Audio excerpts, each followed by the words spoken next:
میاں بیوی میں سے کوئی زنا کرے اور پھر ان میں سے کسی کو پتا چل جائے، ان میں سے کوئی ایک دوسرے کو اپنی غلطی بتا دے، تو میاں یا بیوی اس کی وضاحت اس وقت کیا کرے؟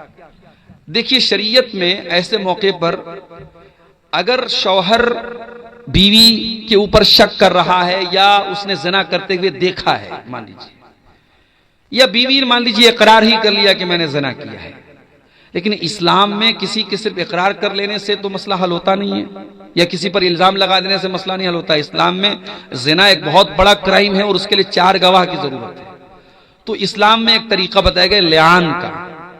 اگر شوہر عورت پر الزام لگا رہا ہے زنا کا اور عورت انکار کر رہی کہ میں نے نہیں کیا ہے، تو ایسے موقع پر اسلام میں لعان کا حکم ہے۔ لعان میں کیا ہوتا ہے کہ مرد جو ہے وہ 5 بار قسم کھاتا ہے، 4 بار وہ اللہ کی قسم کھا کے کہتا ہے کہ میں سچ بول رہا ہوں، اس عورت نے غلط کام کیا ہے، اور 5ویں بار وہ کہے گا کہ اگر میں جھوٹ بول رہا ہوں تو میرے اوپر اللہ کی لعنت ہے۔ اور پھر عورت بھی 5 بار قسم کھائے گی، 4 بار قسم کھائے گی کہ یہ آدمی جھوٹ بول رہا ہے، اور 5ویں بار وہ قسم کھائے گی کہ اگر میں جھوٹ بولوں تو میرے اوپر اللہ کی لعنت ہے۔ تو یہ اس صورت میں ہے جب شوہر بیوی پر الزام لگا رہا ہو اور بیوی انکار کر رہی ہے۔ لیکن سوال میں یہ پوچھا گیا کہ زنا کیا ہے کسی نے، اور یہ بات بیوی کو پتہ چل گئی یا بیوی نے کیا تھا شوہر کو پتہ چل گئی، تو دیکھیے اگر بیوی نے یہ کام کیا ہے اور اس کو اپنی غلطی کا احساس ہے اور شوہر اس سے محبت کرتا ہے، اس کو رکھنا چاہتا ہے، تو اس کو ایک موقع دینا چاہیے، اس سے توبہ استغفار کروائے اور آئندہ زندگی میں پکے عزم کے ساتھ کہ آئندہ وہ یہ کام نہیں کرے گی، اس کو اپنے نکاح میں رکھ سکتا ہے۔ اور اسی طریقے سے اگر شوہر نے یہ کام کیا ہے اور اس کو بھی احساس ہے تو اللہ تعالیٰ سے توبہ کر لے، اور جہاں تک اگر اللہ تعالیٰ نے آپ کے گناہ پر پردہ ڈالا ہے تو آپ کے اپنے گناہ کی نمائش کرنے کی ضرورت نہیں ہے، آپ اللہ تعالیٰ سے توبہ کر لیجئے، یہ آپ کے اور اللہ کے بیچ کا معاملہ ہو جائے گا، اور یہاں ایک دوسرے کو کوئی سزا دینے کا کوئی معاملہ نہیں ہے، اور نکاح دونوں کا باقی رہے گا انشاءاللہ۔ کیا مرحوم کے لیے قرآن خوانی کرنا جائز ہے یا نہیں؟ قرآن کا ثواب کسی اور کو پڑھ کے بخشنا، ٹرانسفر کرنا، اس کا کوئی ثبوت نہیں ہے۔ آپ زندگی میں بھی کسی کو قرآن پڑھ کے ٹرانسفر نہیں کر سکتے، دعا کر سکتے ہیں آپ، لیکن میں تلاوت کروں اور آپ کو اس کا ثواب ٹرانسفر کروں، اس کا کوئی طریقہ قرآن و حدیث سے ثابت نہیں۔ تو جب زندگی میں ثابت نہیں ہے تو مرنے کے بعد بھی ثابت نہیں ہے۔ مرے ہوئے انسان کی طرف سے آپ صدقہ کر سکتے ہیں، اس کی طرف سے اگر اس کا روزہ چھوٹا تھا تو روزہ پورا کریں گے آپ، اگر اس کی حج کی طاقت کی اور اس نے حج نہیں کیا تھا یا حج کی خواہش تھی، کسی مجبوری کی وجہ سے حج نہیں کر پایا، تو آپ اس کی طرف سے حج کر سکتے ہیں، شرط یہ ہے کہ آپ اپنا حج کر چکے ہوں۔ لیکن قرآن پڑھنے کا کوئی ثبوت نہیں ہے، لہذا قرآن نہیں پڑھا جائے گا۔ واللہ اعلم بالصواب۔ آدمی کسی ایسی جگہ ہے جہاں مسجد نہیں اور اذان کی آواز بھی نہیں پہنچتی ہے، تو کیا آدمی وہاں خود اذان دے کے نماز پڑھے گا ہندو اکثریت والے علاقے میں اس صورت میں؟ دیکھیے اللہ کے نبی کی کچھ حدیثوں سے یہ پتہ چلتا ہے کہ اگر انسان صحرا میں ہے، بیابان میں ہے، اکیلا ہے، دور دور تک کوئی نہیں ہے، وہاں بھی نماز کا ٹائم ہے تو وہ اذان دے کے نماز پڑھے۔ تو اس حدیث سے تو یہی بات سمجھ میں آتی ہے جو سوال میں پوچھا گیا کہ اگر انسان ایسی جگہ ہے جہاں مسجد نہیں اور اذان کی آواز نہیں آ رہی ہے تو وہاں پر بھی وہ اذان دے گا اور نماز پڑھے گا، لیکن یہ اذان دینا فرض اور واجب نہیں ہے۔ اگر اس کی بستی میں آس پاس میں کہیں اذان ہو رہی ہو تو کافی ہے، وہ بغیر اذان کے بھی نماز پڑھ سکتا ہے، لیکن اگر اذان کی آواز کانوں تک نہیں آ رہی تو خود اذان دے کے نماز پڑھے تو زیادہ بہتر ہے۔ اور اگر ہندو اکثریتی علاقہ ہے اور ملک کا ماحول آپ دیکھ رہے ہیں، اگر وہاں اذان دینے سے کسی قسم کے فتنے کا اندیشہ ہے تو وہ خاموشی کے ساتھ اقامت کہہ کر کے نماز پڑھ لے، انشاءاللہ کوئی حرج کی بات نہیں ہے۔ دعائے قنوت کے بارے میں وضاحت کیجیے، ہاتھ اٹھا کے کر سکتے ہیں یا نہیں، رمضان میں یا غیر رمضان میں؟ دعائے قنوت میں ہاتھ اٹھا کر کے بھی پڑھ سکتے ہیں، بغیر ہاتھ اٹھائے بھی پڑھ سکتے ہیں۔ اللہ کے رسول کے صحابہ سے ہاتھ اٹھا کے دعائے قنوت پڑھنا ثابت ہے۔ نبی علیہ السلام سے اس بارے میں کوئی کلیئر کوئی ثبوت نہیں ملتا، لیکن صحابہ سے ملتا ہے، لہٰذا دونوں طریقہ جائز ہے۔ اگر انسان ہاتھ باندھے باندھے بھی دعائے قنوت پڑھنا چاہے پڑھ سکتا ہے، اور ہاتھ اٹھا کے پڑھنا چاہے پڑھ سکتا ہے، لیکن وتر کی جو دعائے قنوت ہے اس میں رکوع کے پہلے زیادہ بہتر ہے، رکوع کے بعد بھی پڑھ سکتا ہے لیکن رکوع کے پہلے زیادہ بہتر ہے۔ واللہ اعلم۔ کیا بیوی سے 3 طلاق دینے کے بعد پھر شادی کر سکتا ہے؟ اگر 3 طلاق ایک ساتھ دیا ہے تو وہ ایک مانی جائے گی۔ اگر 3 طلاق ایسے جو ہمارے عام طور سے لوگ بول دیتے ہیں تو وہ ایک طلاق مانی جائے گی۔ اگر اس طریقے سے طلاق دیا ہے تو 3 پیریڈ آنے کے پہلے پہلے اس عورت سے انسان رجوع کر سکتا ہے، اور 3 پیریڈ اگر گزر گیا ہے، 3 بار عورت کو حیض آ گیا اور شوہر نے رجوع نہیں کیا، تو دوبارہ اسی عورت سے وہ نکاح کر سکتا ہے، نیا نکاح کرے گا، نیا مہر ہوگا، مگر ایک طلاق وہ دے چکا ہے، اب آئندہ کبھی وہ بیوی کو طلاق دے گا تو وہ دوسری مانی جائے گی۔ لیکن اگر 3 الگ الگ ٹائم میں طلاق دیا ہے، ایک بار طلاق دیا پھر رجوع کر لیا، پھر کبھی طلاق دیا پھر رجوع کیا، پھر تیسری طلاق دینے کے بعد دوبارہ پھر وہ دونوں میاں بیوی شادی نہیں کر سکتے۔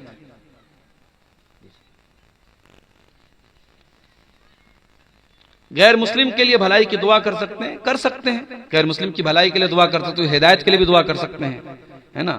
اس کے لیے صرف مغفرت کی دعا نہیں کر سکتے، جب تک وہ غیر مسلم ہے مغفرت کی دعا نہیں کریں گے، اس کی ہدایت کے لیے، اس کی بھلائی کے لیے۔ کوئی غیر مسلم آپ کا دوست ہے، وہ کاروبار کر رہا ہے، ٹھیک ہے بھی اللہ تمہارے کاروبار میں برکت دے، ایسا بول سکتے ہیں، کوئی حرج کی بات نہیں۔ جہیز لینا ناجائز ہے، لیکن پھر بھی لڑکی والے دے تو کیا لے سکتے ہیں؟ دیکھیے جو چیز غلط ہے سو غلط ہے، آپ جہاں تک ممکن ہو اس کے خلاف ڈٹیے، منع کیجیے، اور ناجائز تو نہیں اس کو علماء کہتے ہیں، جہیز لینا کوئی ناجائز نہیں ہے، بس یہ ایک ایسی رسم ہے، رواج ہے، جس کی وجہ سے شادی ایک بوجھ بن گئی، خاص طور سے لڑکی کے باپ کے لیے۔ تو آپ اگر لے رہے ہیں، ڈیمانڈ کر رہے ہیں تو بہت غلط ہے، اور اگر آپ نے انکار کیا اور پھر بھی لڑکی کا باپ دے رہا ہے اور آپ نے لے لیا ہے تو یہ حرام اور ناجائز نہیں ہے، لیکن اگر اسی طریقے سے ہر آدمی لیتا رہے گا تو بند کیسے ہوگا؟ اس لیے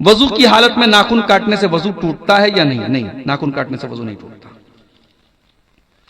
میاں بیوی پورے ننگے ہو کر کے آپس میں ملاقات کر سکتے ہیں، کوئی حرج کی بات نہیں ہے، لیکن پردے کا اہتمام کا تقاضا یہ ہے کہ انسان مکمل طریقے سے بالکل بے لباس نہ ہو۔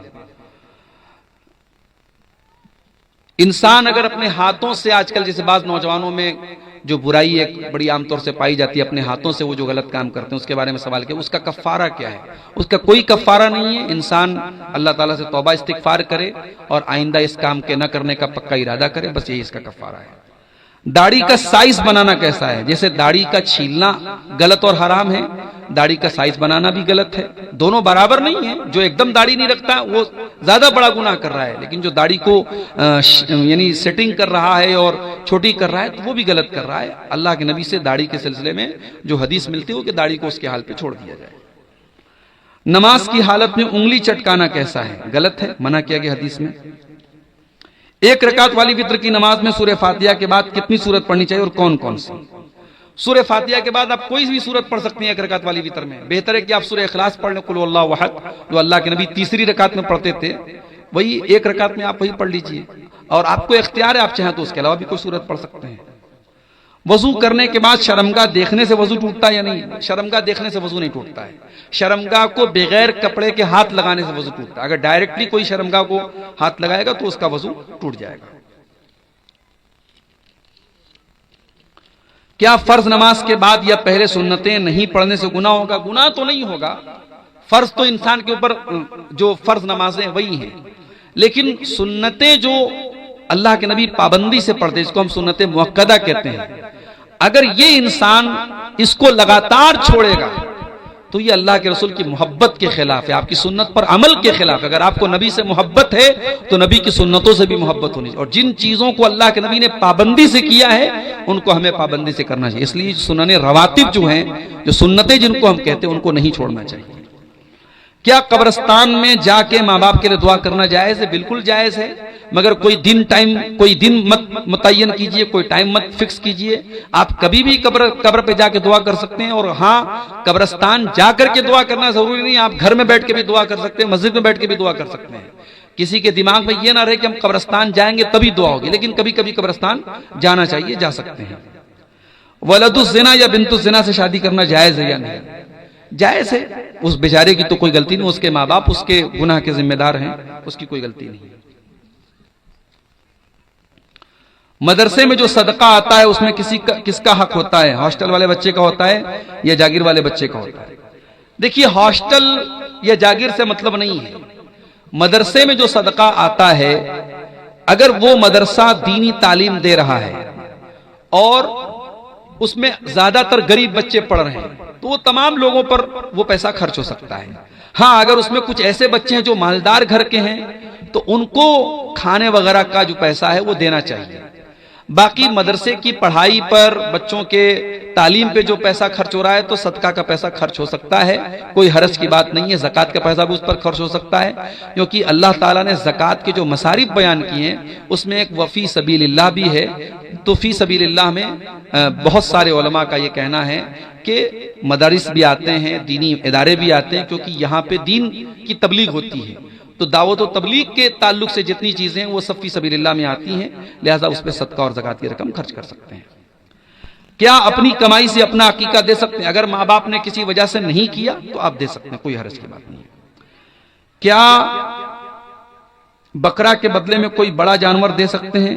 کچھ علماء نے اجازت دی ہے بڑے جانور کی، لیکن کوئی مضبوط دلیل نہیں ہے اس کی. حدیثوں سے جو بات ثابت ہے وہ چھوٹے جانور کی ثابت ہے، لہذا بہتر اور اولیٰ یہی ہے کہ انسان چھوٹے جانور کا، بھیڑا ہو یا بکرا ہو، اسی کا عقیقہ دے. بڑے جانور کے عقیقہ کا کوئی مضبوط دلیل اس کی ملتی نہیں ہے. گاؤں میں فطرہ اکٹھا کر کے نماز ادا کرنے کے بعد تقسیم کرتے ہیں، کیا یہ صحیح ہے؟ قرآن و حدیث کی روشنی میں جواب دیں. بہتر یہ ہے کہ آپ اس کو نماز کے پہلے ہی تقسیم کر دیں، اس لیے کہ اللہ کے نبی نے بڑی سختی کے ساتھ کہا ہے کہ فطرہ جو ہے وہ ہمیں عید کی نماز کے پہلے پہلے نکالنا ہے، اور آپ اس کو جمع کر کے بعد میں تقسیم کرنا تو یہ مناسب بات نہیں ہے. اس کو جو بھی حقدار ہیں پہلے ہی وہاں دے دینا چاہیے، چاہے وہ استعمال بعد میں کرے لیکن دے دینا چاہیے اس کو پہلے ہی. نماز جنازہ میں تکبیر کے ساتھ رفع الیدین کریں یا نہ کریں؟ دونوں ثابت ہے. جنازے کی نماز میں آپ تکبیر کے ساتھ رفع الیدین کر بھی سکتے ہیں، نہیں بھی کر سکتے ہیں، دونوں کا ثبوت ملتا ہے. پہلا بچہ اور دوسرے بچے کے بیچ میں اگر 1 سال 2 سال کا وقت لیا جائے تو اس کا حلال طریقہ کیا ہے؟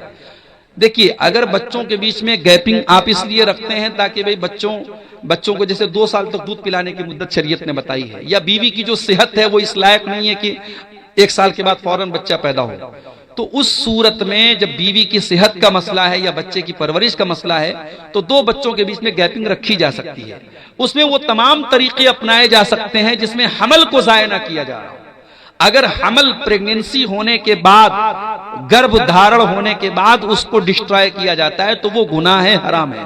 اس کے پہلے کے جو پروسیس ہیں، آپ لوگ سمجھدار ہیں، ڈاکٹروں سے مل کر کے مشورہ کر کے آپ اس پہ عمل کر سکتے ہیں، اس میں کوئی حرج کی بات نہیں ہے. لیکن کوئی پرماننٹ طریقہ جیسے نسبندی ہوتی ہے پرماننٹ، وہ ہمیشہ کے لیے بچہ بند ہو جاتا ہے، تو وہ چیز کرانا جائز نہیں ہے. الا یہ کہ عورت بہت کریٹیکل سچویشن میں ہو، ڈاکٹروں نے کہہ دیا ہو کہ اب آگے اگر بچہ ہوگا تو اس کی جان کو خطرہ ہے، تو اس صورت میں آپریشن وغیرہ کرایا جا سکتا ہے. قبرستان میں جوتا پہن کر کے نماز کیا ہے؟ نماز یا مٹی دینے جانا کیسا ہے؟ جا سکتے ہیں. اللہ کے رسول کے دور میں لوگ جوتا پہن کے قبرستان میں جاتے تھے، لیکن جوتا پہن کر قبر پہ چلنا یہ مناسب بات نہیں. اگر آپ کے قبرستان میں قبر اور بیچ کا راستہ الگ الگ نہیں ہے تو بچنا چاہیے. قبر کے اوپر اللہ کے نبی نے مردوں کا بھی ویسے احترام کرنے کا حکم دیا ہے جیسے زندوں کا احترام کرنا ہے. تو کسی کی قبر پہ آپ جوتا پہن کے چلیں یہ مناسب بات نہیں ہے. تو یا تو قبرستان میں چلنے کا راستہ الگ ہو، اور راستہ الگ نہیں تو جوتا پہن کے جانے سے بچنا چاہیے، لیکن جوتا پہن کے جانا جائز ہے. اور اگر جوتا پہن کے آپ نماز پڑھتے ہیں جنازے کی تو نماز بھی پڑھ سکتے ہیں. بعض لوگ کیا کرتے ہیں، جنازے کی نماز جب پڑھتے ہیں تو جوتا اتار کے اس کے اوپر کھڑے ہو کے پڑھتے ہیں، تو وہ بیوقوفی ہے، اس کی کوئی ضرورت نہیں ہے. ہاں اگر جوتے میں کوئی گندگی لگی ہے تو اس کو زمین پہ آپ رگڑ دیجیے، صاف ہو جائے گا. آپ جوتے کو پہن کے نماز پڑھ سکتے ہیں.